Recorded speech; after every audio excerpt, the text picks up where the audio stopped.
One of the great things about Charles is that when he becomes a little exhausted, he is easily aggravated and he becomes a very straight shooter. I think it's at those times when we can gain the most insight into exactly where Cardano stands as a project. Ready? Let's go. We got an update out of Charles in Ethiopia, and this was one of those big AMAs, really high level, where he just talked about everything going on in the Cardano ecosystem over the next 6 months, all the things that IOHK is working on at least. I love these kinds of updates. We're going to talk about the Plutus application backend, Mithril, the IOG Light Wallet, protocol performance upgrades, Hydra, Catalyst, the Cardano Foundation, and all the things going on in Africa right now. There's going to be quite a bit of information here, and there's a lot of sort of different pieces to this, but I'm going to try to distill it all down into the highlights so that you're completely up to date if you don't have time to watch this hour and 49-minute AMA. So Charles recapped the summit a little bit. He said in all, he thinks there were 200 to 300 different presentations at the Cardano Summit, and 100,000 people virtually attended, with thousands of people obviously attending in person as well. He said the Plutus application backend is going to be a transition from the assembly experience of Plutus to the high-level language experience of Plutus. And later on in the AMA, during the Q&A section, somebody asked him, hey, what's your estimated arrival date for the Plutus application backend? He said this is just an estimate, but his people are telling him probably in November. When I hear probably November, I'm usually like guessing like, okay, that probably means December. But I think if it arrives anytime in November or December, then we're going to start seeing maybe a big sort of movement of dApps to deploy at the start of next year. He also said in between November and February, in the run up to the Babbage hard fork, there are going to be a large number of optimizations. He said John Woods, who is the lead technical architect of Cardano, over the next 6 months will be focused on improving performance of the network in terms of things like throughput and scaling. He'll be dealing with parameters like K, things like block size, the memory footprint of the blockchain, script compression. In sum, Charles explained that the protocol was written first for correctness, and now they're going back and working on optimization. Mithril was the next topic. Charles said IOHK is working with Idyllic Labs and Galois. That'll be the light wallet with full node security. So we've talked about Mithril many times on this channel. Mithril is the project name for the technology that will allow for light wallets to be trustless, just like full node wallets, but have all the convenience of a light wallet. On the topic of Hydra, we found out they're going to try to get a good beta release by Q1 of next year so that all the DEXs and their projects and platforms can start figuring out how to offload traffic, both in terms of payment and in terms of state, smart contract stuff, to layer 2. They're also going to get a beta for developers as early as January for Mamba. Mamba will add Ethereum Virtual Machine and Yella support. So we've also got things like the Milkometa sidechain that's going to create EVM support as a sidechain of Cardano. Mamba will be delivered by IOHK as early as January. Charles says Catalyst will move toward being even more community controlled, with the parameters for the next fund being recursively set in the previous fund. He also said Cardano itself will move toward becoming a more open source project with many developers involved. I think, one of the smaller criticisms of Cardano in the past has been that IOHK was doing so much of the work.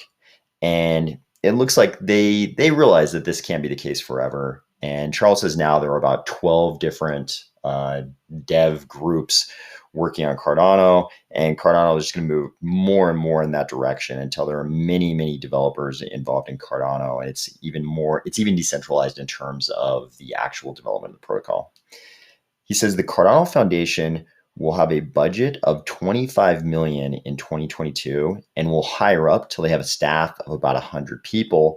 Again, this kind of goes toward this theme of Cardano itself becoming more decentralized in terms of leadership and kind of the running of the whole project. Of course, the Cardano Foundation will have to bulk up, kind of beef up, become a bigger organization to do all the things it's going to have to do as IOHK moves away from running so much of the project. Charles said kind of overall, he said every single metric with Cardano is looking very strong. We'll talk in the Q&A section. He got into a little bit more talk about some of the criticism of throughput and things like that. In terms of Africa, Charles says they've met with two heads of state, Burundi and Zanzibar. And he talked a little bit about something we talked about on this channel, that Zanzibar is this autonomous zone that considers itself sovereign. It thinks Zanzibar kind of sees itself as a nation.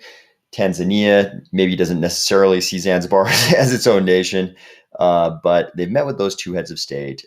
They've got two countries left. I believe they're going to Kenya and then to Egypt. And Charles says dozens of deals will come out of all the meetings in Africa, which is pretty astounding. And he went into some detail on World Mobile's activities in Zanzibar. He says World Mobile in Zanzibar has 40 million in capital, and they're going to deploy a nation-scale ISP.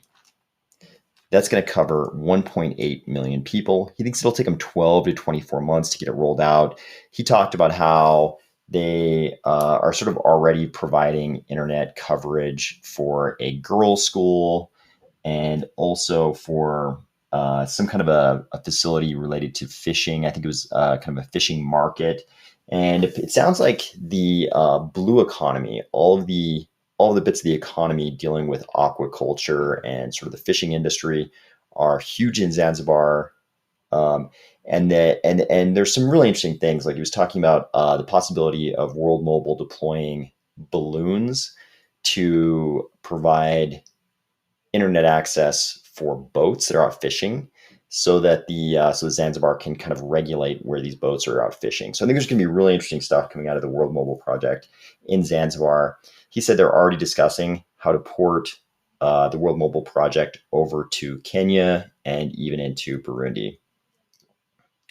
So in the Q&A section, Charles went into a lot of detail about how Hydra is going to be crucial to handle all the payment traffic, since the network is going to get hammered by DApp traffic as soon as the Plutus application backend comes online. He went into a lot of detail about how he's not worried about throughput on Cardano at all, because EUTXO is massively parallelizable. Charles thinks in 5 years, 99% of computation will be done off-chain and just checked with proofs on-chain. He says that computation will all be outsourced and it'll be done in parallel, so that you can have Alice, Bob, and Jane all doing computation activities, but none of them are doing the same computations. They're doing them in parallel. Charles pointed out something I think he said before, but hasn't said for a while. He thinks that chasing global state is boiling the ocean, and it makes no sense at all. Obviously, that's like sort of the alternative model. In Cardano with extended UTXO, you have local state. And he thinks the whole foundational premise that global state is the right way to go is something that maybe this is not what he said, but maybe I think the idea is that maybe global state has sort of started Ethereum off on the wrong foot, and they won't ever quite be able to recover because of this foundational premise that global state is the right direction to go. This makes a lot of sense to me just in terms of basic logic. If you want to do distributed computing, and you want it to be scalable and fast and sort of satisfy all the elements of the blockchain trilemma, do you want that distributed computing to have to deal with global state, the state of the entire ledger, or do you want the computation in that distributed computing to just deal with the things that are pertinent to that transaction or that smart contract change in state? Definitely, to me, it seems like that second scenario is a much better foundational environment to be building a blockchain on. Charles also gave us a good breakdown of how you get to 500 to 1,000 transactions per second on L1. So he said you can't really go beyond that. He thinks that's the sweet spot, 500 to 1,000 transactions per second on your base layer. The reason you don't want to go beyond that is because going beyond that generally is going to require a lot of centralization. And we certainly see blockchains doing that today. They sort of tout their transactions per second as if that's the best measuring stick for the blockchain, while at the same time not telling you about the massive centralization created by things like very, very high hardware thresholds for validators to achieve those kinds of speeds. Charles, it seems like Charles thinks anything beyond that 500 to 1,000 transactions per second is going to have to be on a layer 2 or something that basically amounts to a layer 2, like rollups, because there's no, you start sacrificing the centralization leg of the trilemma, the decentralization leg of the trilemma, the second you try to go beyond that on the base layer.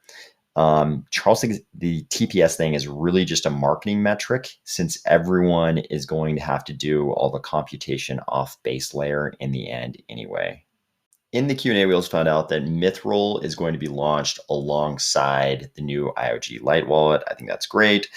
They're eventually going to create proxy keys. Charles got a question about whether there would ever be staking from paper wallets. But he said that all revolves around the development of proxy keys. And once you have proxy keys, you can stake out of paper wallets. He said that it's not a super high priority to get this done, but once we have proxy keys, it will also allow for things like anonymous staking. So if you're able to separate the proxy key from the public and private key pairs, obviously then you can stake and not have it linked back to your actual wallet, the actual spending keys of your wallet. Charles also said the Cardano Foundation has a plan to create a Plutus Developer Certification and Accreditation program. He got a question about how someone can possibly find a Plutus developer. He talked about how they're going to have continued iterations of the Plutus Pioneers program, that Lars Brunius is going to be in Ghana, I believe. Next year, he'll do a Plutus Pioneers iteration in Ghana. We also got an interesting discussion out of Charles on metaverses.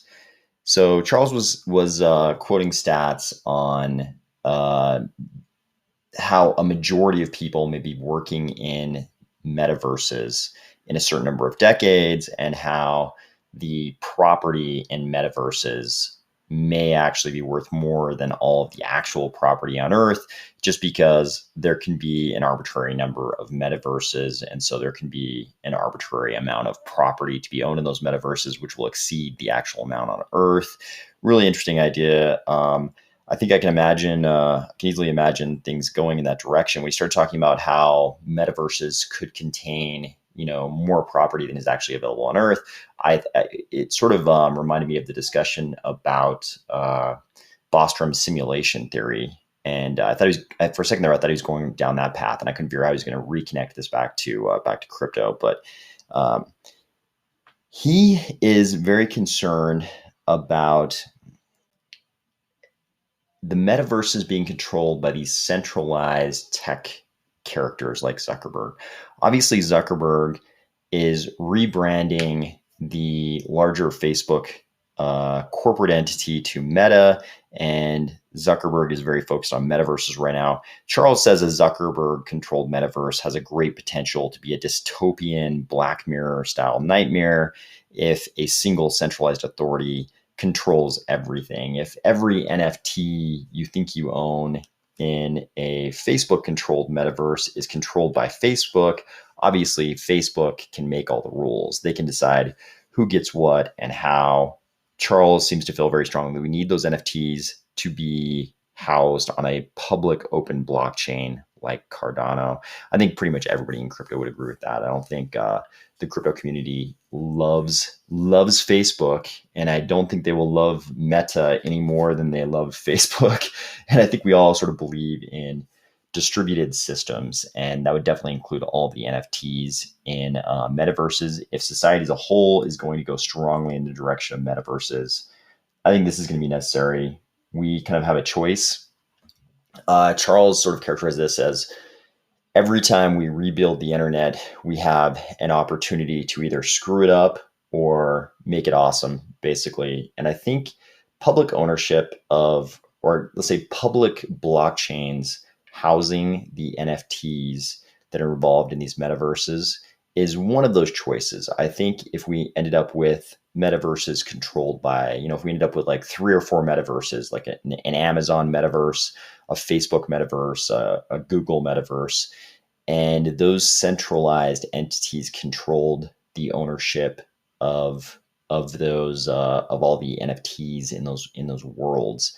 I think that is a considerably worse future than if those NFTs all sort of live in public blockchains like Cardano. I hope that's the future we find ourselves in soon, and I will talk to you tomorrow.